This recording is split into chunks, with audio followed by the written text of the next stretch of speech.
اب میں بہت ہی ادب و احترام کے ساتھ گزارش گزار عالی جناب مولانا جعفر عباس صاحب قبلہ و کعبہ کی خدمت میں کہ وہ ہمارے مجلس کو خطاب فرمائیں۔ اعوذ باللہ من الشیطان اللعین الرجیم، بسم اللہ الرحمن الرحیم، الحمد للہ رب العالمین، والصلاة والسلام علی اشرف الانبیاء والمرسلین والشفیع المذنبین ابی القاسم محمد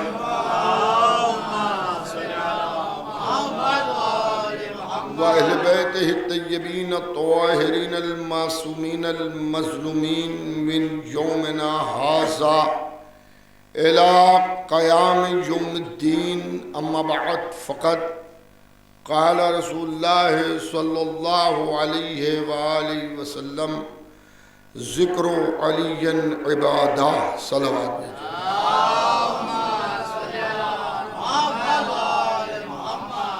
حضرات، مجلس میں کافی تاخیر ہو چکی ہے، لیکن ذکر علی کے لیے کوئی وقت کا تعین نہیں ہے،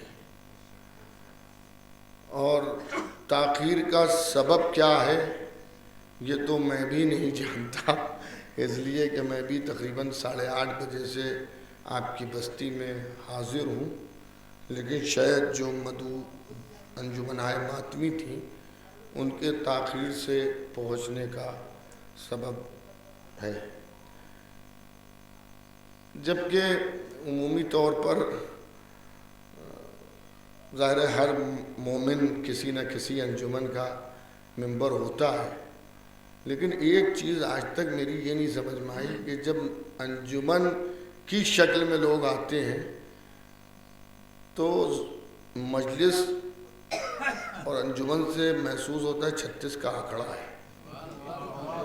دیکھیں، یہ ایک حقیقت ہے، میں کسی پر تنقید نہیں کر رہا ہوں، ایک بات ہے کہ مثلا آنے والے یہ سوچتے ہیں میرا کام صرف نوحہ خوانی ہے اور وہ مجلس ہوتی رہے، 100 کے 100 ایسے نہیں ہوتے، لیکن تب بھی تقریباً 60% تو معاملہ ایسا ہوتا ہے۔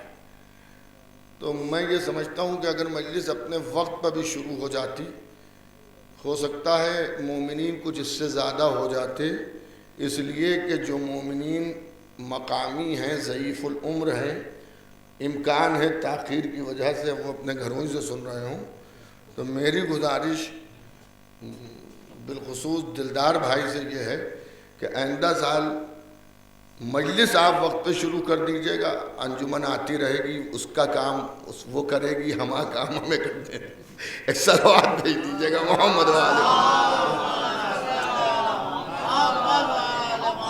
اس لیے کہ ذکر آل محمد افراد کا محتاج نہیں ہے، بلانے والے کا کام یہ ہے کہ وہ آپ کو مدعو کر لے، پڑھنے والے کا کام یہ ہے کہ وہ ذکر فضائل مصائب پڑھ دے،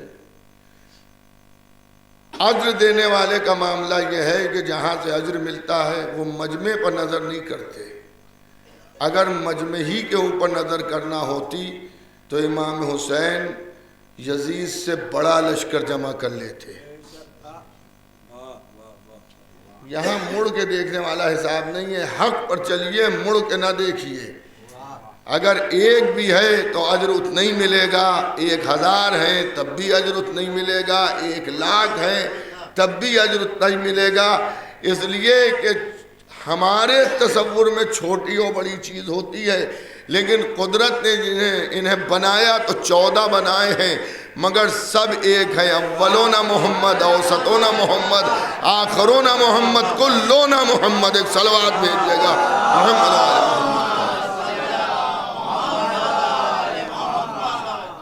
عزیزان گرامی، ذکر آل محمد مقید نہیں ہے، نہ افراد کا نہ پڑھنے والوں کا، کتنے بڑے بڑے ذاکر گزرے کہ جن کے لیے ان کی حیات میں یہ تصور ہوتا تھا کہ اگر یہ چلے گئے تو کیا ہوگا، کتنے بڑے بڑے نوحہ خان، کتنے بڑے بڑے مرثیہ خان، کتنے بڑے بڑے شاعر، لیکن کسی کے جانے سے کیا عزاداری پہ کوئی فرق پڑا؟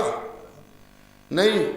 لکھنؤ میں آپ نے حسن مرزا صاحب کا تابوت، مولا علی کا تابوت ہے مگر حسن مرزا صاحب کے نام سے وہ برآمد ہوتا ہے، اور اس کا بھی ایک تاریخی مسئلہ ہے. اس کو آپ نے اٹھتے دیکھا ہوگا. تابوت چلتا رہتا ہے، کاندھے بدلتے رہتے ہیں. تابوت چلتا رہتا ہے، کاندھے بدلتے رہتے ہیں. اسی طرح سے ذکر آل محمد بدلتا رہے گا، ذاکر بدلتے رہیں گے، سامعین بدلتے رہیں گے، بانی بدلتے رہیں گے، مگر ذکر اہل بیت نہیں رکے گا. ایک اور صلوات بھیج دیجئے محمد و آل محمد. ذکر اہل بیت نہیں رکتا. ذکر اہل بیت ایسی جگہوں پر بھی ہوتا ہے کہ جہاں آپ یہ سوچیں گے کہ کوئی نام لیوا نہیں ہے. ذکر آل محمد وہاں بھی ہوتا ہے جہاں گلی گلی اہل بیت کے چاہنے والے ہیں. ذکر اہل بیت عبادتوں سے افضل اس لیے بھی کہا جاتا ہے کہ عبادتوں کے کہیں پر وقت معین ہیں، کہیں پر زمانے معین ہیں، کہیں مہینے معین ہیں. مثلا مغربین کی نماز ہم سب پڑھ چکے، اب اس وقت مغربین کی نماز ہم پر واجب نہیں ہے. فجر کی نماز ہم سب پڑھ چکے، اس وقت واجب نہیں ہے. ظہرین کی نماز پڑھ چکے، اس وقت واجب نہیں. جب کل سویرا ہوگا تب فجر کی نماز واجب ہوگی. جب زوال ہو جائے گا تب ہمارے پاس ظہر و عصر واجب ہوگا. جب سورج غروب ہو جائے گا تب مغرب و عشاء واجب ہوگی. اگر ہم ادا کر چکے تو اس وقت واجب نہیں ہے. رمضان کے روزے رکھ لیے، اب واجب نہیں ہے. زکوٰۃ مال پر واجب ہوئی، نکال دی، اب اس مال پر زکوٰۃ نہیں ہے. خمس واجب ہوا، ہم نے اس مال پر ادا کر دیا، واجب نہیں ہے. زندگی بھر میں مستطیع ہوئے، اللہ نے دولت دی، حج واجب ہوا، ہم نے حج کر لیا، اب اس وقت واجب نہیں ہے. لیکن محبت اہل بیت ایسی نہیں ہے کہ محرم آیا ہم نے کر لی، اس کے بعد خدا حافظ. وطن میں شب بیداری ہے، ہم نے کر لی، اب مولا سے ہمارا کوئی تعلق نہیں، کام ہو گیا، ہم نے مجلس کر لی، انجمنیں بلا لی، ماتم ہو گیا، ذاکری ہو گئی، شعرا آ گئے، اب ہم سے مطلب نہیں ہے. نہیں، آل محمد کی محبت کانٹینیو چلتی ہے، ادا کرتے جائیے، واجب ہوتی جائے گی. ایک اور صلوات بھیجیے محمد و آل محمد. تو آل محمد کی محبت جو ہے وہ ہر وقت انسان کے اوپر واجب ہے. اور عزیزان گرامی، اسی لیے نبی نے کہا ذکر علی عبادہ، علی کا ذکر عبادت ہے. اچھا، علی کا ذکر خالی عبادت نہیں ہے، مولا علی کا چہرہ دیکھنا بھی عبادت ہے، مولا علی کے فضائل پڑھنا بھی عبادت ہے، مولا علی کے فضائل سننا بھی عبادت ہے، مولا علی سے محبت کرنا بھی عبادت ہے، مولا علی کے چہرے کو دیکھنا بھی عبادت ہے. توجہ کیجئے گا، دیکھنا بھی عبادت ہے. یعنی جس زاویے سے بھی علی علیہ السلام کو انسان عقیدت سے دیکھے گا تو وہ عبادت ہی کر رہا ہوگا. نبی نے پورے تفصیل سے بھی بیان کر دیا، علی کا ذکر عبادت ہے. کیوں عبادت ہے؟ کہ علی کا ذکر میرا ذکر ہے، میرا ذکر خدا کا ذکر ہے، خدا کا ذکر عبادت ہے. ایک اور صلوات بھیج دیجئے محمد و آل محمد. مولا علی کا ذکر عبادت ہے. تو عزیزان گرامی، برادران ایمانی، محبان اہل بیت پیغمبر، عزیزداران امام مظلوم کربلا، آپ ذرا غور کیجئے، اللہ کا شکر کیجئے کہ اللہ نے ہمارے آپ کے دلوں میں مولا علی کی محبت کو قائم کیا. علی کی محبت مال غنیمت کی طرح سے نہیں بڑھتی ہے، علی کی محبت تبرک کی طرح سے نہیں بڑھتی ہے، علی کی محبت سبیل کے شربت کی طرح سے نہیں بڑھتی ہے کہ جس کا دل چاہے آ کے پی لے. علی کی محبت نسلوں کو دیکھ کے چلتی ہے. ہر دل میں مولا علی کی محبت نہیں ہوتی. جو پاک و پاکیزہ دل ہوتے ہیں ان کے دلوں میں علی کی محبت ہوتی ہے.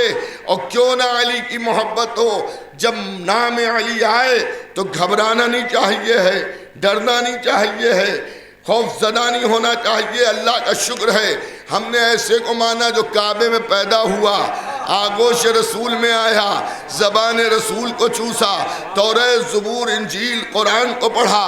قرآن تو نازل ہونے سے پہلے سنا دیا، قرآن نازل ہونے سے پہلے سنا دیا. دنیا میں کوئی بھی ایسا قاری قرآن نہیں ملے گا جیسے علی قاری قرآن ہیں. میں مجلسیں پڑھنا چھوڑ دوں گا اگر آپ ایک بھی ایسا شخص دکھا دیے تاریخ کے کوڑے دان سے، اگر ایک شخص بھی ایسا آپ نکال لائیے کہ جس نے نزول قرآن سے پہلے قرآن پڑھا ہو، نزول قرآن سے پہلے کسی نے قرآن نہیں پڑھا، یا جس پر قرآن نازل ہوا اس نے قرآن پڑھا، یا جس نے قرآن کو بچایا اس نے قرآن پڑھا۔ ایک صلوات بھیجیے گا محمد و آل محمد پر۔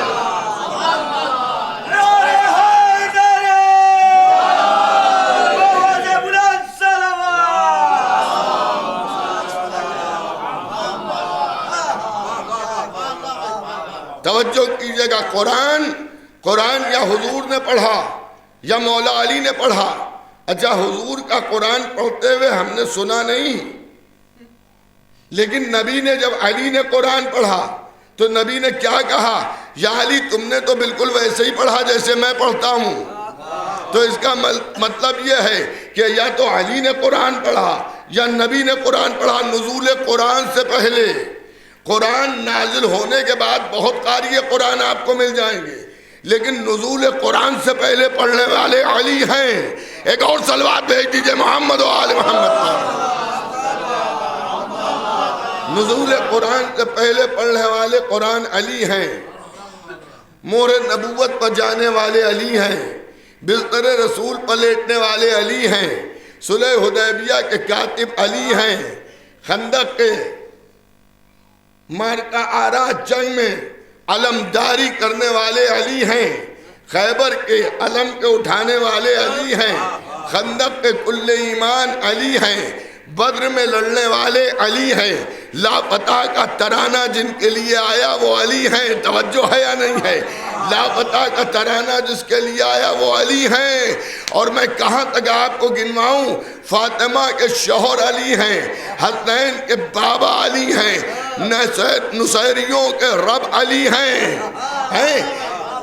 رسول کے وصی علی ہیں، ہمارے اور آپ کے امام اول علی ہیں۔ ہم حضرت علی کو نہ اللہ مانتے ہیں نہ رسول اللہ مانتے ہیں، ہم علی علیہ السلام کو رسول کا جانشین مانتے ہیں، ہم اللہ نہیں مانتے۔ خدا کے لیے کوئی مسلمانوں کو یہ کہہ کے نہ بہکائے کہ یہ علم اٹھانے والے، یہ تعزیہ رکھنے والے، یہ کالے کپڑے پہننے والے، یہ شیعہ علی کو خدا مانتے ہیں۔ خدا نہ کرے ہم علی کو خدا مانیں۔ آئے توجہ ہے یا نہیں ہے؟ ہم علی کو خدا نہیں مانتے، ہم علی کو بندہ مانتے ہیں مگر اپنا جیسا نہیں مانتے۔ ایک اور صلوات بھیجیے تو عرض کروں محمد و آل محمد۔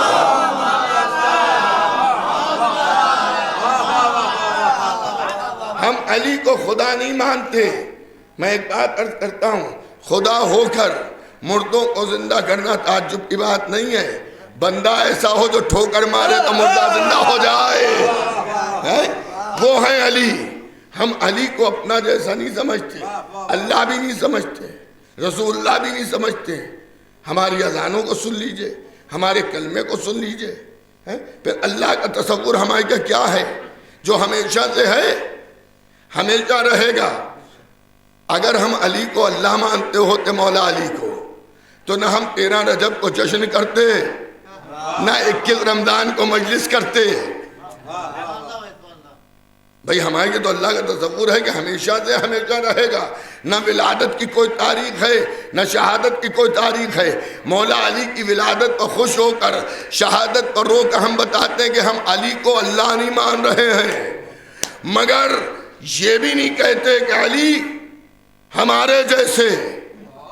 ارے مولا علی کی بات جانے دیجئے، حضرت علی سے جو محبت کر لے اور محبت میں اتنا ڈوب جائے کہ حضرت اس کے لیے فرما دے کہ تمہیں میری محبت میں قتل کیا جائے گا، تو اس کی کرامتوں کو آپ دیکھ لیجئے تو ہوش اڑ جائیں۔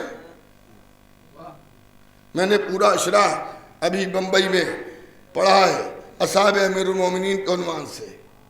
عزیزان گرامی، رشید ہجری بہت مشہور ہیں، آپ نے ان کا نام سنا ہوگا۔ مولا علی نے، تاریخ کہتی ہے کہ ایک دن کسی باغ میں تشریف لے گئے، رشید بھی ہیں،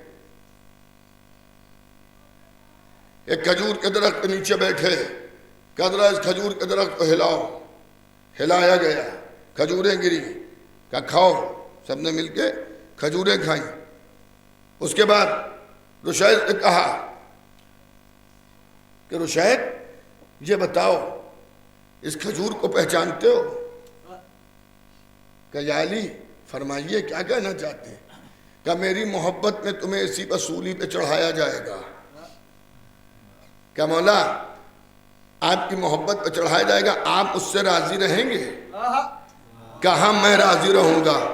کیا جب آپ راضی رہیں گے تو بھی کوئی مسئلہ ہی نہیں ہے، کوئی مسئلہ ہی نہیں ہے۔ دیکھیں مولا علی کی محبت میں خالی میسم نہیں سولی پہ چڑھائے گئے، نہ جانے کتنے بھی چاہنے والے چڑھائے گئے۔ اب مولا نے پورے وہ بتایا کہ کیسے تمہیں سولی دی جائے گی، تمہیں دربار میں بلایا جائے گا اور یہ کہا جائے گا کہ میرے خلاف تقریر کرو، میرے اوپر تہمتیں لگاؤ، برائیاں لگاؤ، اور تم انکار کرو گے تو تمہارے ہاتھ کاٹے جائیں گے، تمہارے پیر کاٹے جائیں گے، تمہاری زبان کاٹی جائے گی، اور اس کے بعد اسی درخت پر تمہیں سولی پہ چڑھا دیا جائے گا۔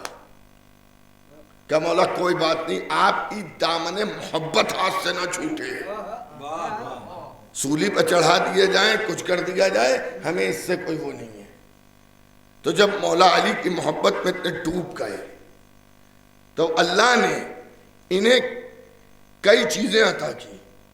ایک تو یہ کہ لوگوں کے موت کے حالات بیان کرتے تھے کہ تجھے کیسے موت آئے گی۔ خالی اتنا ہی نہیں، قدرت نے ان کو ایک یہ طریقہ عطا کر دیا تھا، یہ سلیقہ عطا کر دیا تھا کہ جب چاہتے تھے اپنا بھیس بدل لیتے تھے،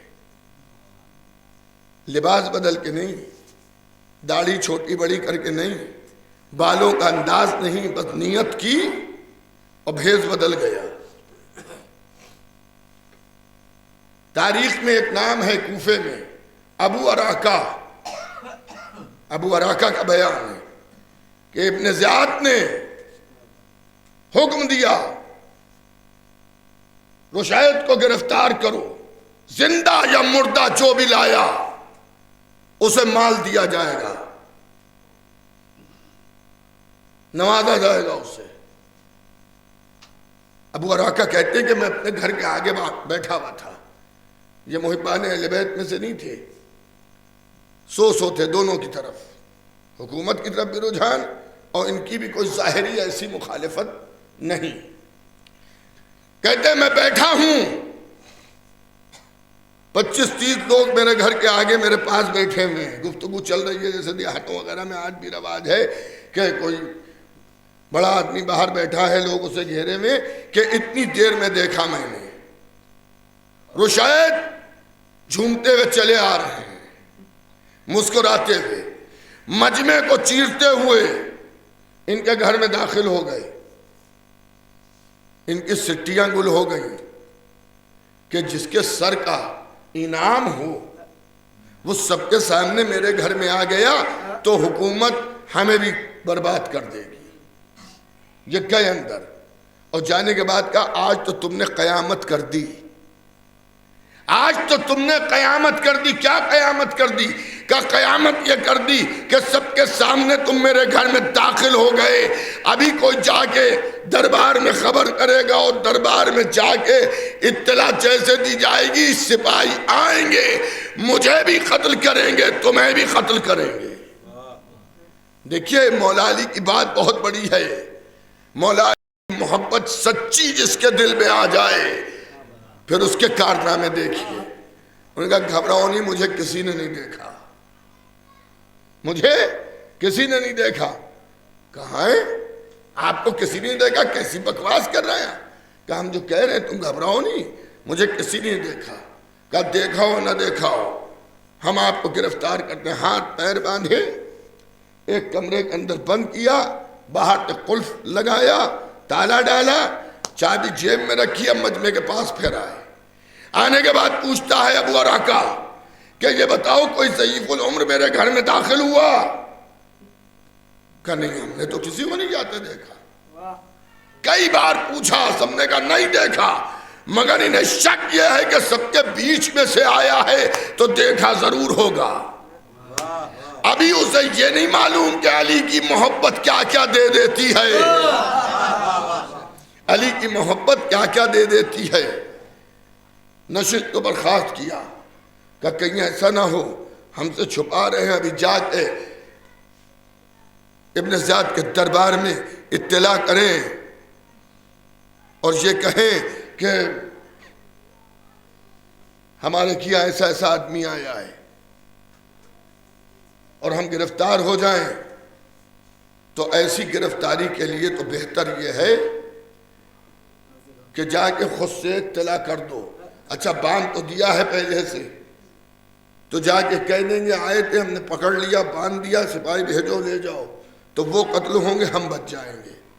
یہ دربار میں پہنچے ابو عراقہ، اور دربار میں پہنچ کر اب یہ حالات دیکھ رہے ہیں، دربار سجا ہوا۔ اتنی دیر میں کیا دیکھا؟ رشید انہی کے گھوڑے پر سوار ہو کر دربار کے اندر آ گئے۔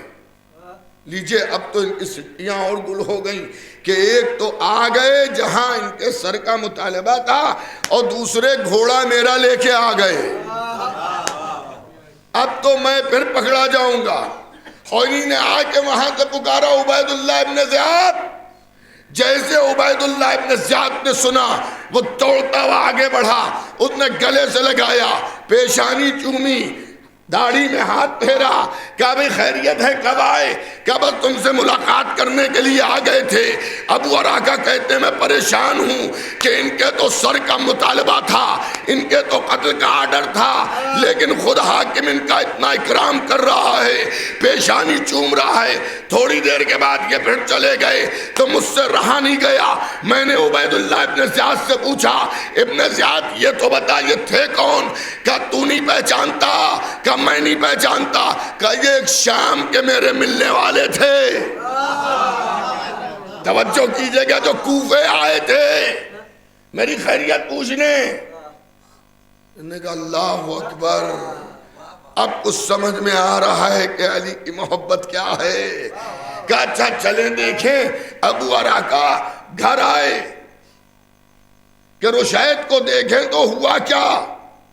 یہ کیسے نکل آئے؟ میں نے تو تالا ڈالا تھا، ہاتھ پیر باندھ دیے تھے، تالا توڑا یا دیوار میں موقع کیا۔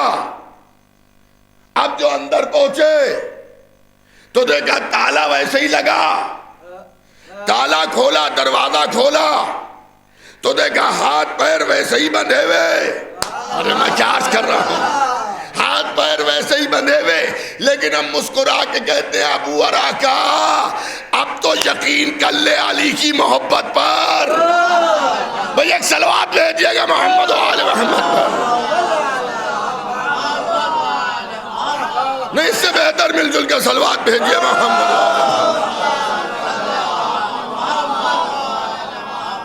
ابو عراقہ اب تو سوچ۔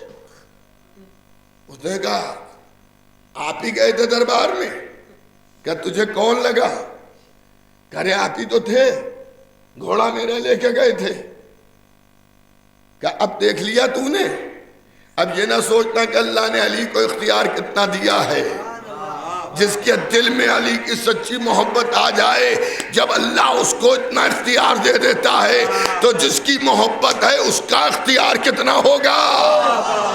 اب عزیزان گرامی ایک جواب اس واقعے سے ہمیں اور ملا کہ جو لوگ ہم سے پوچھتے ہیں علی قبر میں دفن ہے نجف میں، تمہاری مدد کے لیے کیسے آ جاتے ہیں؟ جب ہاتھ پیر بندھے ہوئے ابو عراقہ کمرے کے اندر بند ہیں، مگر کمرے کی بندشیں انہیں روک نہ پائیں، وہ دربار تک پہنچ گئے۔ تو اب اگر علی نجف میں دفن ہونے کے بعد بھی یا علی مدد پر ہماری مدد کر دے۔ ایک اور صلوات بھیجئے گا محمد و آل محمد پر۔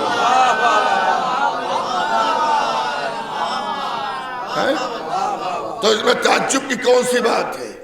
اچھا میں آپ کی خدمت میں عرض کروں کہ حضرت کو کتنا اختیار تھا؟ مولا علی کو اللہ نے کتنی قوت عطا کی تھی.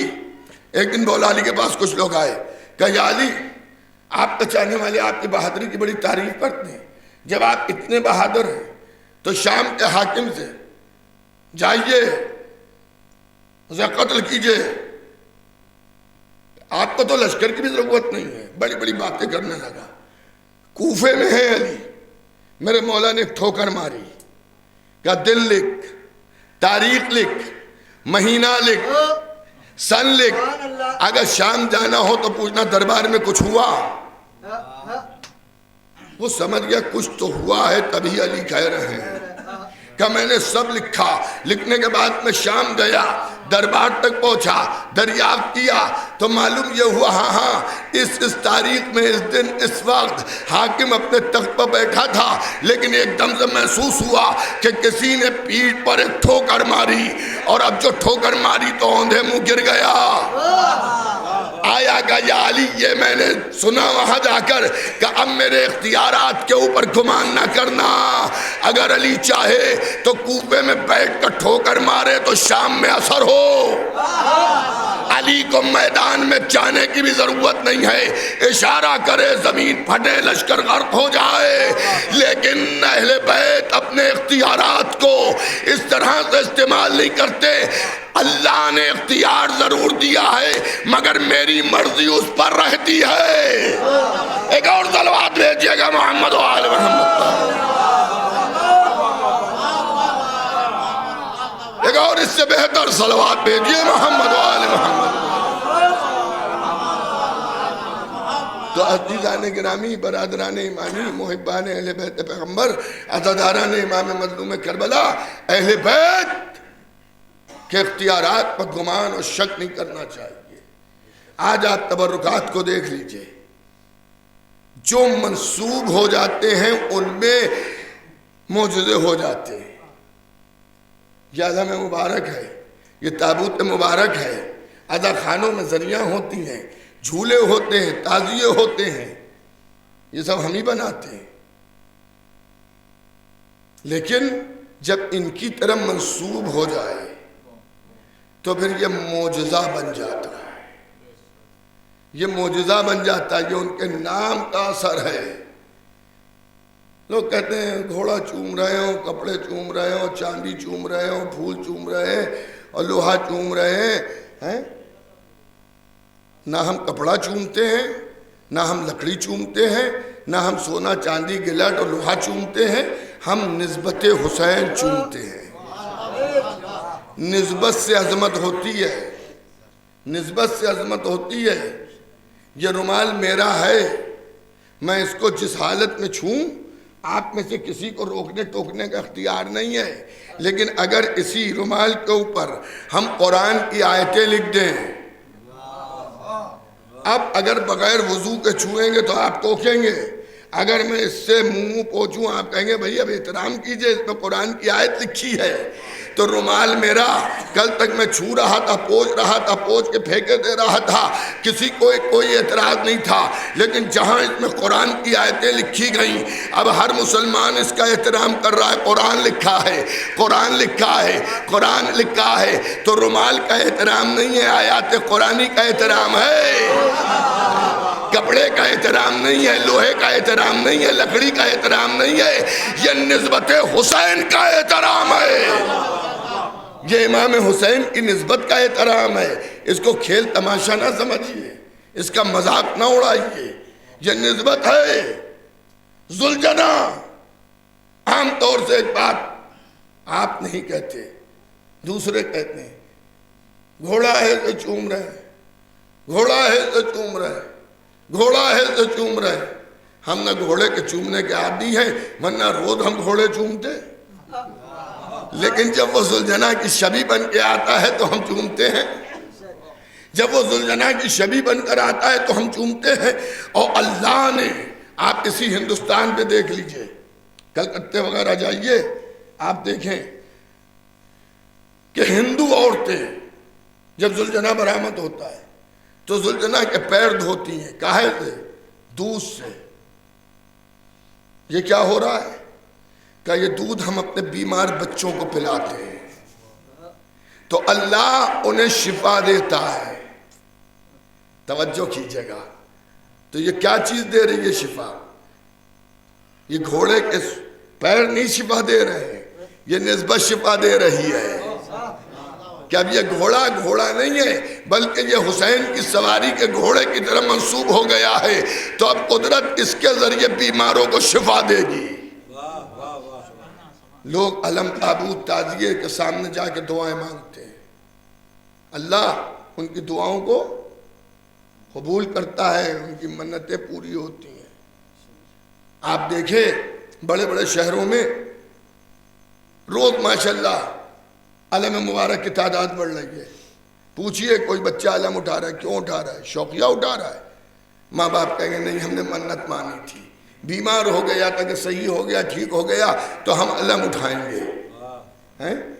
تو یہ معجزہ بن رہا ہے. نسبت کے اعتبار سے نسبت سے عظمت ہو رہی ہے. اور یہ آج کی بات نہیں ہے، یہ قرآنی معاملہ ہے کہ نسبت سے عظمت ہوئی. یوسف کھو گئے، بھائیوں نے کنویں میں ڈال دیا، اللہ نے ان کے حالات کو بدل دیا. یعقوب نبی روتے روتے نابینا ہو گئے، یہ قرآن ہے. نابینا ہو گئے، آنکھیں سفید ہو گئیں. لیکن جب یوسف نے اپنا کرتا بھیجا تو پہلے تو یعقوب نے یہ کہا مجھے یوسف کی خوشبو محسوس ہو رہی ہے، کیا میرا بیٹا یوسف آ رہا ہے؟ یعقوب بھی نبی ہیں، یوسف بھی نبی ہیں. یوسف کا پہنا ہوا کرتا اب جو یعقوب کی آنکھوں پر ڈالا گیا تو گیا وہ نور واپس آ گیا. میں کہوں گا پروردگار باپ بھی نبی ہے، بیٹا بھی نبی ہے، کرتے کا ڈلوانا کیا؟ خود یہ نبی تھے، ان کو وسیلے کی ضرورت کیا تھی؟ اور اگر یوسفی کے ذریعے آنکھیں دلوانا تھی تو یوسف آگے آنکھوں پر ہاتھ پھیر دیتے، آنکھیں آ جاتی. قدرت کہے گی نہیں نہیں نہیں، ایسا نہیں ہے. ہم بتانا یہ چاہتے ہیں کہ معصوم لائق معجزہ اور اکرام و تعظیم ہوتا ہے، لیکن اگر اس کی طرف کوئی شے منسوب ہو جائے تو وہ بھی معجزہ بن جاتی ہے. اگر یوسف کا کرتا معجزہ بن سکتا ہے تو فقر یوسف کی طرف اگر کوئی منسوب ہو جائے، ایک صلوات بھیجیے گا محمد و آل محمد،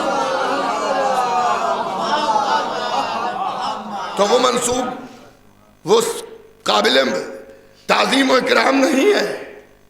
میں نے کہا فقر یوسف، ہو سکتا ہے کوئی یہ کہے کہ یوسف سے افضل کیسے ہو گئے؟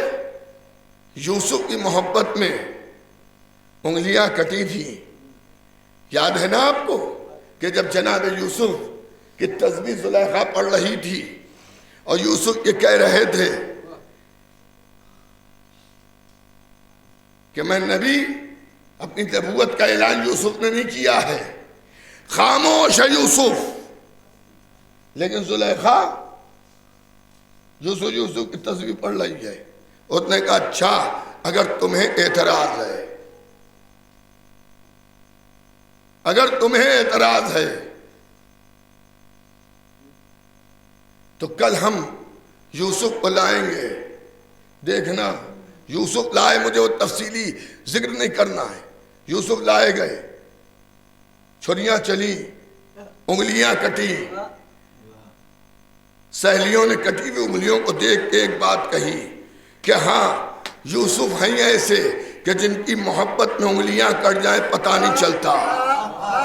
ہائے ہائے توجہ رکھیے گا، یہ یوسف ہیں جن کی محبت میں انگلیاں کٹتی ہیں پتہ نہیں چلتا.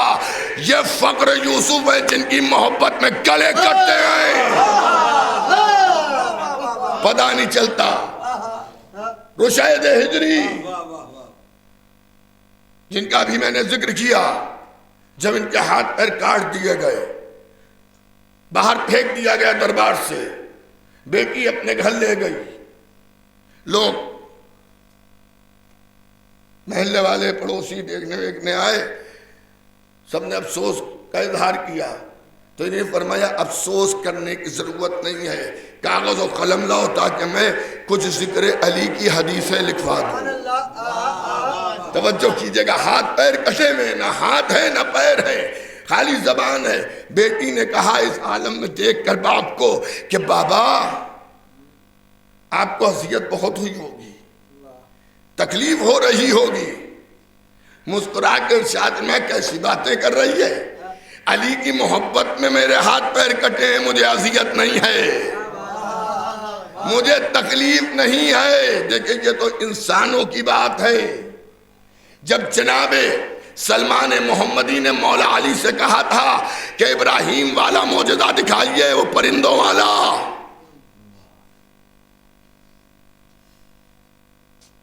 کہ پرندے کو 4 پرندوں کو ذبح کیا تھا، ایک صلوات بھیج دیجئے گا محمد و آل محمد۔ حضرات اگر امکان میں ہو تو اس سے چھوٹی صلوات بھیج دیجئے محمد و آل محمد۔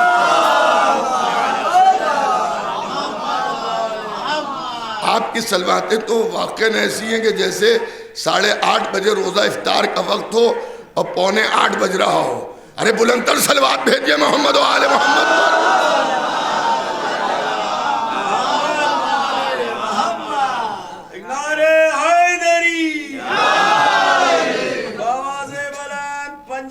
صلوات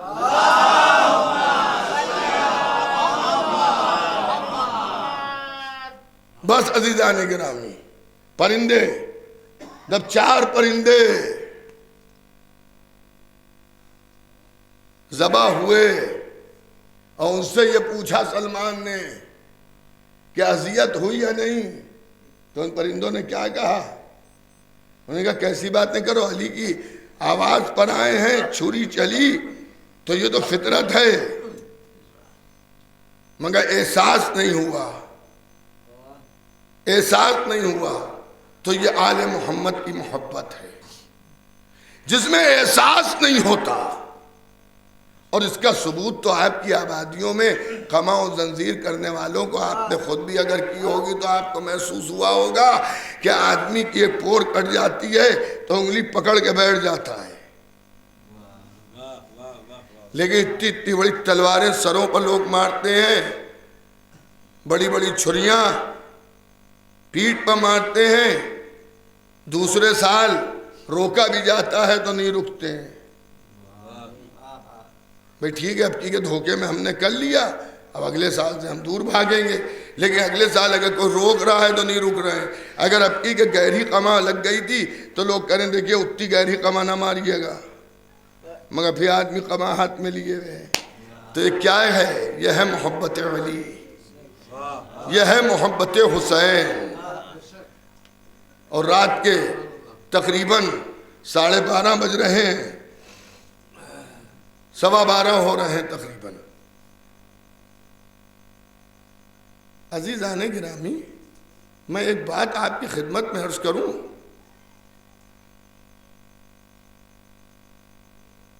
آل محمد کی محبت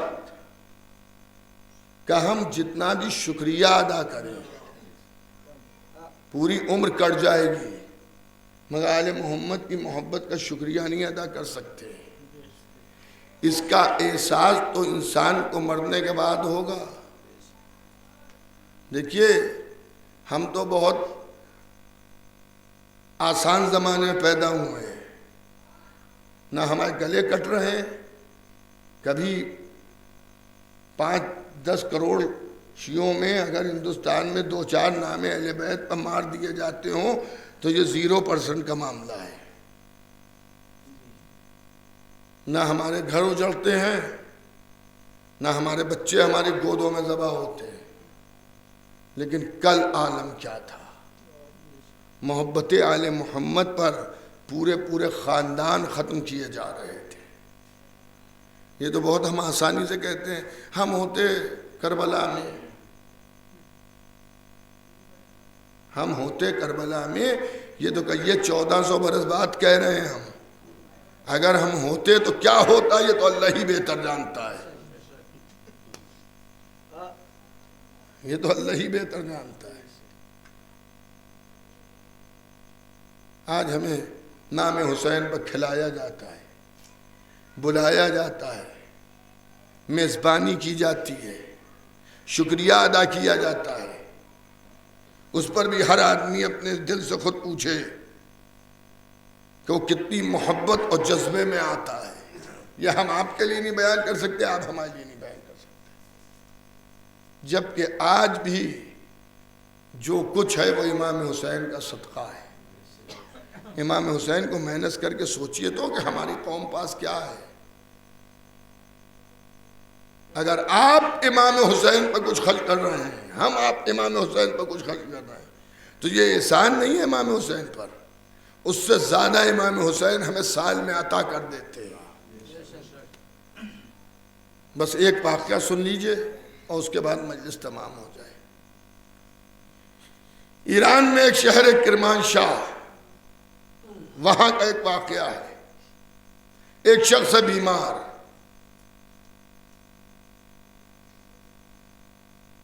بہت زیادہ بیمار، ڈاکٹروں نے اسے جواب دے دیا، اور مرض ایسا ہے کہ دن بہ دن وہ ٹوٹتا جا رہا ہے، یہاں تک کہ وہ مفلوج ہو گیا، اب اس کے ہاتھ پیر اس کے اختیار میں نہیں رہے۔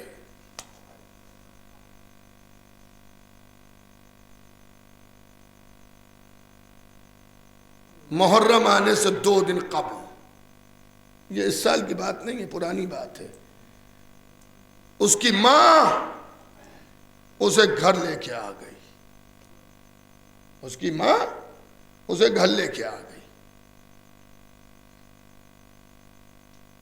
اس کا نام ہے آغا ماشاء اللہ۔ وہ بیان کرتا ہے کہ میری ماں مجھے گھر لے کے آئی، واقعہ پڑھنے کے بعد محسوس ہوتا ہے کہ اس کا باپ فوت ہو چکا تھا، ماں ہی تھی۔ اسے لانے کے بعد گھر کے صحن میں ایک تخت پہ لٹال دیا، اور لٹالنے کے بعد 2 دن محرم کے تھے باقی، اس نے ایک رومال نکالا جو وہ ہر سال محرم میں امام حسین یہ عزا میں اسے استعمال کرتی تھی، یعنی گریہ وغیرہ اسی رومال سے پوچھتی تھی اور اسے رکھ دیتی تھی، پھر سال بھر کے بعد اسے نکالتی تھی۔ یہ کہتے ہیں کہ مجھے تخت پہ لٹالا اور میری ماں نے اس رومال کو نکالا، اور نکال کے وہ گھر پہ حوض تھا صحن میں، اس پر بیٹھ کے دھو رہی ہے، اسے دھوتی جا رہی ہے، روتی جا رہی ہے، اور رو کے کہہ مولا 2 دن باقی ہیں آپ کی عزاداری میں، یا تو میرے بیٹے کو شفا دیجئے، صحت دیجئے، اور اگر آپ کی مصلحت میں شفا نہیں ہے تو اسے موت دے دیجئے۔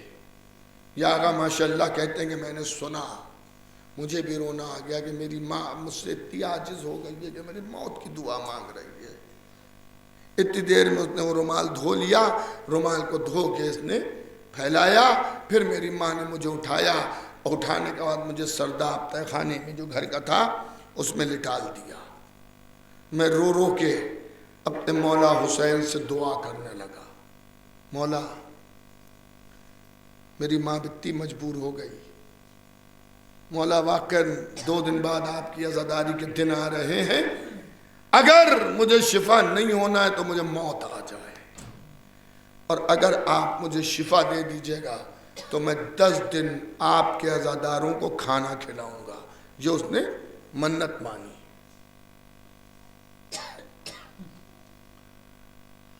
کہتا ہے کہ یہ فرماتے ہیں آقا ماشاءاللہ کہ میں دعا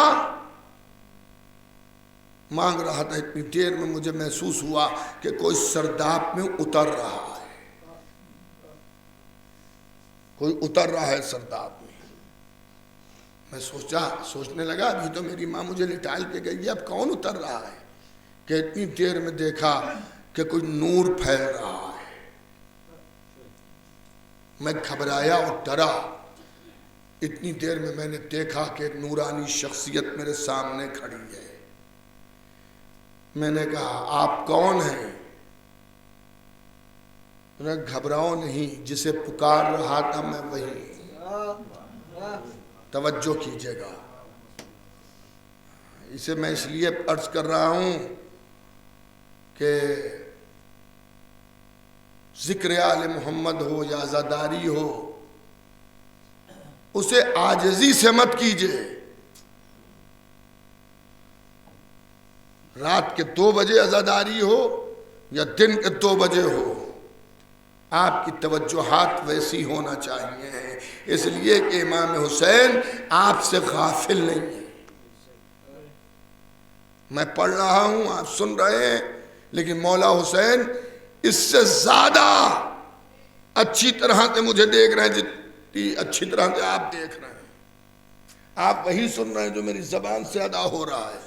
میرا مولا وہ بھی جانتا ہے کہ جس عقیدت سے اور جس محبت سے میں پڑھ رہا ہوں.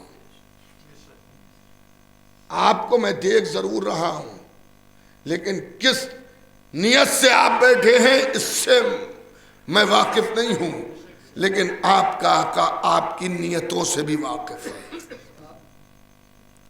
امام فرماتے ہیں گھبرا نہیں، جسے پکار رہا تھا وہی ہوں میں. اب یہ رونے لگا. اتنی دیر میں امام نے اس کے سر پر ہاتھ پھیرا. ہاتھ کا پھیرنا تھا کہ اس کو شفا ہوئی. امام نے کہا اٹھ. کہتا ہے مولا میرے ہاتھ پیر اس قابل نہیں ہے. کہا ہاں، جب تک کہ میں نہیں آیا تھا تیرے ہاتھ پیر اس قابل نہیں تھے، اب میں آ گیا ہوں. کہتا ہے میں بالکل صحت مند ہو گیا تو میں نے امام کے 7 چکر کاٹے. توجہ کیجیے گا، 7 چکر کاٹے. پھر امام نے کہا تجھے اپنا وعدہ بھی یاد ہے؟ کہا مولا مجھے یاد ہے، میں نے آپ سے وعدہ یہ کیا تھا کہ اگر میں صحت یاب ہو گیا 10 دن تک آپ کے عزاداروں کو کھانا کھلاؤں گا. امام نے فرمایا میری خواہش ہے کہ 10 دن نہیں 18 دن کھلا، 18 محرم تک. اب ذرا آپ سوچئے گا، غور کیجئے گا، ان واقعات کو عبرت سے سوچنا چاہیے، غور کرنا چاہیے کہ 18 دن. انہیں مولا 18 دن ٹھیک ہے، 18 دن کھلاؤں گا. امام نے کہا کہ مگر تو نے یہ نہیں پوچھا کہ 18 دن کیوں؟ کہ مولا آپ ہی فرمائیے 18 دن کیوں؟ کہا 18 دن میں اس لیے کہہ رہا ہوں کہ میری ماں 18 سال کی عمر میں اس دنیا سے یعنی امام حسین کی خواہش یہ بھی ہے کہ عزاداری میں ان کی ماں کا تصور رہے. یہ کہتے ہیں کہ میں نے کہا ٹھیک ہے، اور یہ کہہ کہ اب جو میں نے دیکھا تو مولا وہاں پر نہیں تھے. میں دوڑتا ہوا باہر نکلا، پورا محلہ جانتا تھا کہ میں کس طرح کا مریض ہوں. سب گھبرا گئے، یہ کیا ہوا؟ میں نے داستان سنائی. لیکن اب مجھے یہ فکر تھی کہ میں 18 دن عزاداروں کو کھلاؤں گا کیسے، اس لیے کہ جو کچھ میرے گھر میں تھا سب کچھ میرے علاج میں خرچ ہو چکا تھا. اب میں 18 دن کیسے کھلاؤں گا؟ ابھی 2 دن کے بعد محرم ہے. آقا سے میں نے وعدہ کیا ہے کہ میں اسی سوچ میں ڈوبا ہوا تھا کہ کسی نے آ کے میرے گھر کا دروازہ کھٹکھٹایا. اب جو میں دروازے پہ گیا، ایک اجنبی شخص کھڑا ہے اور کہتا ہے کہ تو نے نیت کی ہے کہ 18 دن آقا حسین کے نام پہ کھانا کھلائے گا. یہ چاول میرے آقا نے تجھے بھیجے ہیں. چاولوں کی بوریاں تھیں، اتنے بوریاں رکھی، اور رکھنے کے بعد اس شخص سے پوچھا یہ بتا دے تیرے آقا کا نام کیا ہے؟ تو اس نے کہا کہ میرے آقا نے منع کیا ہے کہ میرا نام نہ بتانا. اور اس کے بعد سے آج تک کہتے ہیں کہ میں 18 محرم تک کھانا کھلاتا ہوں، لیکن انتظام کون کرتا ہے اس کا علم مجھے نہیں ہے.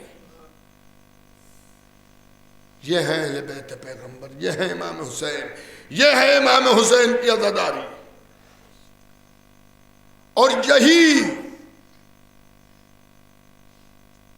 آغا ماشاءاللہ ایک اور بات بیان کرتے ہیں کہ جس دن سے مجھے اللہ نے شفا حسین کے صدقے میں دی، میں اس دن سے محرم میں عزاداروں کی خدمت کرتا رہا۔ ایک دن ایسا ہوا، ایک سال ایک دن ایسا آیا کہ جب میں بہت تھک گیا تھا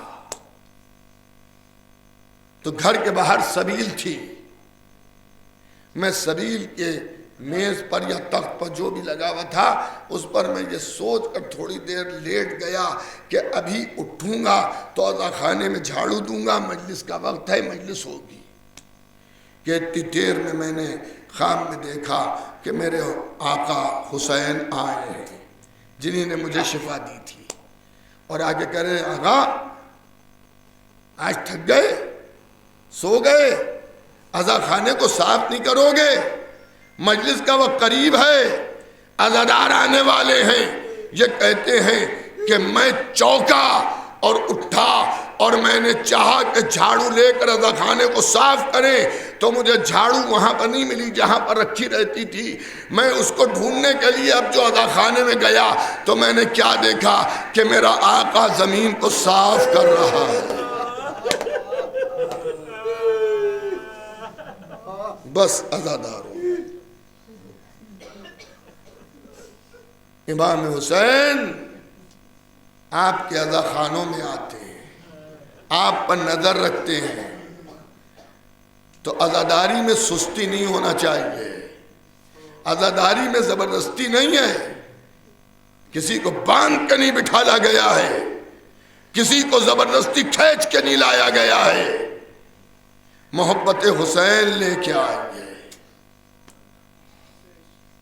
محبت حسین لے کے آئیے۔ عزیزان گرامی، ہم اور آپ کیا امام حسین کا شکریہ ادا کر پائیں گے؟ آزاد ماحول میں ہم ویسا نہیں کر پاتے کہ جیسا حسین نے خون کے دریا میں ڈوب کے کیا۔ ہمارے ہاں اس وقت کوئی زخمی نہیں ہے، کوئی میتیں اٹھا کے نہیں آیا ہے، کوئی 3 دن کا بھوکا اور پیاسا نہیں ہے، لیکن حسین نے تو اس عالم میں ہمیں یاد کیا کہ جب خون کے دریا میں غرق تھے حسین، اصغر کا لہو چہرے پر ملے ہوئے، اکبر کی میت اٹھا چکے، کہہ رہے سجاد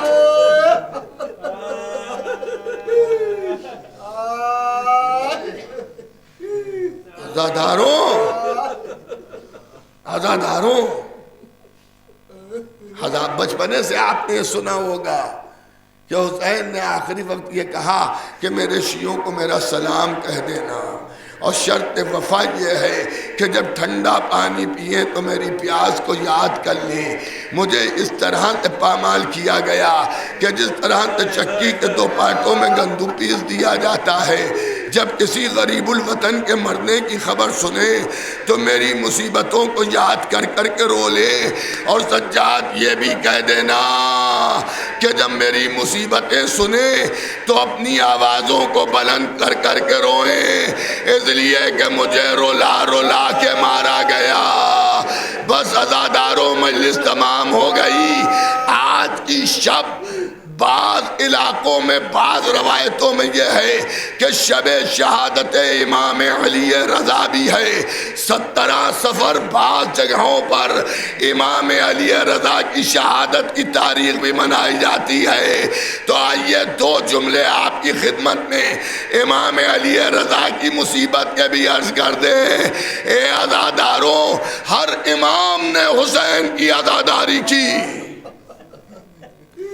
تاریخ امامت میں ہر امام نے حسین کی عزاداری کی۔ حد یہ ہے کہ جن اماموں کے سامنے امام حسین شہید نہیں ہوئے تھے ان اماموں نے بھی حسین کی عزاداری کی۔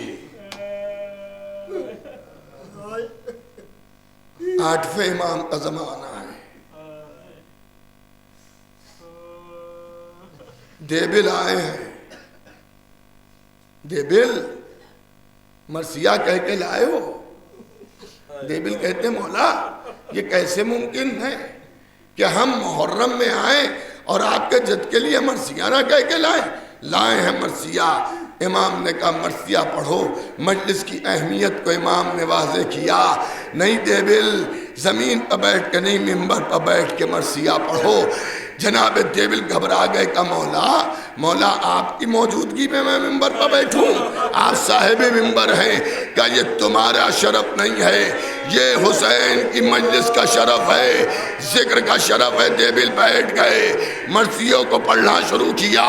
چاروں طرف سے رونے کی آوازیں آئیں. امام بھی رو رہے ہیں، مرد بھی رو رہے ہیں، پسے پردہ سے عورتوں کے رونے کی آوازیں آ رہی ہیں. منہا اللہ اکبر اللہ اکبر. یہاں دیبل مرثیہ پڑھتے جا رہے ہیں، مرثیے کے بندہ پڑھتے جا رہے ہیں. یہاں تک مرثیے نے رخ موڑا اور اس میں اس طرح سے پڑھا کہ فاطمہ فلک عصمت کے ستارے بکھر گئے ہیں. ارے آپ کہاں کہاں رونے جاتی ہوں گی؟ کوئی مدینے میں ہے تو کوئی کربلا میں سو رہا ہے، کوئی نجف میں ہے تو کوئی کاظمین میں. 7 اماموں کا ذکر انہی نے کیا. 8ویں امام نے ارشاد فرمایا دیبل ایک مصرع میری طرف سے بھی جوڑ لے کہ ان میں 8واں سرزمین طوس پر مارا جائے گا. دیبل نے اشعار کو دوہرایا. ارے اندر سے کنیز باہر آ گئی. اے دیبل خاموش ہو جا، معصومہ قوم تڑپ گئی. جزاک اللہ جزاک اللہ جزاک اللہ. آپ رو رہے ہیں، خدا آپ کے آنسوؤں پر نزول رحمت کرے. جناب سیدہ کے رومال پاک میں آپ آنسوؤں کا نذرانہ دے رہے ہیں. مال مجلس یہی آنسو ہیں. عزاداروں پرسہ دیتے رہو، مجلس اپنے وقت پر ختم ہو جائے گی. اے عزاداران امام، معصومہ قم آپ سمجھ گئے نا، امام علی رضا کی بہن ہے جن کا مزار سرزمین قم پر ہے. حضرت معصومہ نے اب جو اپنے بھائی کی خبر شہادت سنی کہ ان میں 8واں سرزمین طوس پر مارا جائے گا، روتے روتے بے ہوش ہو گئی. میں معصومہ سے کہوں گا معصومہ مدینہ ہے، آپ کا بھیا آپ کے سامنے زندہ کھڑا ہے. ارے چاہنے والی عورتیں جمع ہیں، لوگ پانی لیے کھڑے ہیں، لیکن ذرا کربلا میں آئیے. ایک بہن ہے جو بلندی پر کھڑی کہہ رہی ہے اے پسر سعد. جزاک اللہ جزاک اللہ. آپ کی آواز بلند ہے، اللہ آپ کی آوازوں پر نزول رحمت کرے. اے پسر سعد، میرا ماجایا ذبح کیا جا رہا ہے. یہ زینب ہیں جو حسین کے لیے کہہ رہی ہیں. اللہ اکبر اللہ اکبر. عزاداروں زینب ہے زینب. اگر آپ مجھ سے پوچھئے کہ کربلا میں روز عاشور کا معجزہ کیا ہے تو میں کہوں گا کربلا کا معجزہ یہ ہے کہ حسین مار ڈالے گئے. ارے زینب زندہ رہ گئی. جو بہن اپنے بھائی کے بغیر مدینے میں 3 دن نہ رہ سکے. مولا علی کا زمانہ ہے. مولا جناب زینب کے گھر گئے، بیٹی کے گھر دیکھا بیٹی رو رہی ہے. اے میری لاڈلی رونے کا سبب بتا، کیا ہو گیا؟ کہ بابا 3 دن سے بھیا حسین کو نہیں دیکھا. 3 دن سے بھیا حسین کو نہیں دیکھا. کہا اچھا ابھی میں جا کے بھیجتا ہوں. گئے. امام حسین کسی کار ضروری سے گھر سے باہر تھے، آنے میں تھوڑی تاخیر ہوئی. کہا حسین زینب تمہاری تلاش میں 3 دن سے تم گئے نہیں، رو رہی ہے. حسین فوراً گئے، جا کے کیا دیکھا کہ بہن سو رہی ہے. سورج کی دھوپ زینب کے چہرے پر ہے. حسین ابن علی نے جگایا نہیں، اپنی ابا کے دامن سے سایہ بن کے کھڑے ہو گئے کہ میری بہن سو رہی ہے، سوتی رہے. اے عزاداروں، اب جو زینب جاگی قدموں سے لپٹ گئی. بھیا کب سے کھڑے ہو؟ کہا بڑی دیر ہو گئی بہن زینب. بھیا جگہ کیوں نہ لیا؟ کہ میں کیسے جگاتا؟ میری بہن آرام کر رہی ہے، میں کہوں گا یا ابا عبداللہ، ارے مدینے میں یہ گوارا نہیں، ذرا کربلا جا زینب کے تازیانے۔ اللہ اکبر، اللہ اکبر۔ اب آپ سمجھے، مجلسوں میں ایک بات آپ سنتے ہیں کہ جب 11ویں محرم کو جناب زینب نے حسین کا لاشا دیکھا تو دیکھ کے کہا اے بھیا اگر میرے سر پر چادر ہوتی تو میں تمہارے لاشے پر اڑا دیتی۔ ارے اب آپ سمجھے، یاد آ گیا ہوگا اے بہن مدینہ تھا، زینب تڑپ گئی ہوں گی، اے بھیا مدینے میں تم نے سایہ کیا، ہائے کربلا حسین کا لاشا بے گور و کفن۔ اللہ اکبر۔ بس عزاداروں 1 یا 2 منٹ میں مجلس تمام ہے۔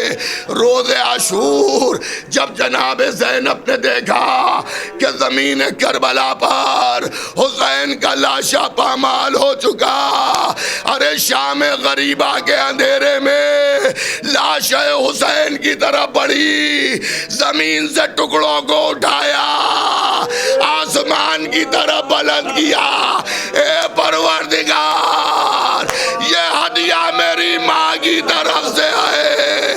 ارے تازیانوں پہ تازیانے، خیموں میں آگ، بچے تماچے گا رہے ہیں، زمین ہل رہی ہے۔ واہ حسینہ، واہ علیہ، واہ محمدہ، سیعلم الذین ظلموا ایام منقلب ینقلبون، انا للہ و انا الیہ راجعون۔ پروردگارہ ہم سب اس عزا کو قبول فرما اور ہم سب کو زیادہ زیادہ توفیق عزائے امام حسین عطا فرما۔ پروردگارہ تجھے محمد و آل محمد کا واسطہ ہم سب کے گناہ کبیرہ گناہ صغیرہ کو معاف کر دے، ہم سب کے امام زمانہ کے ظہور میں تعجیل فرما۔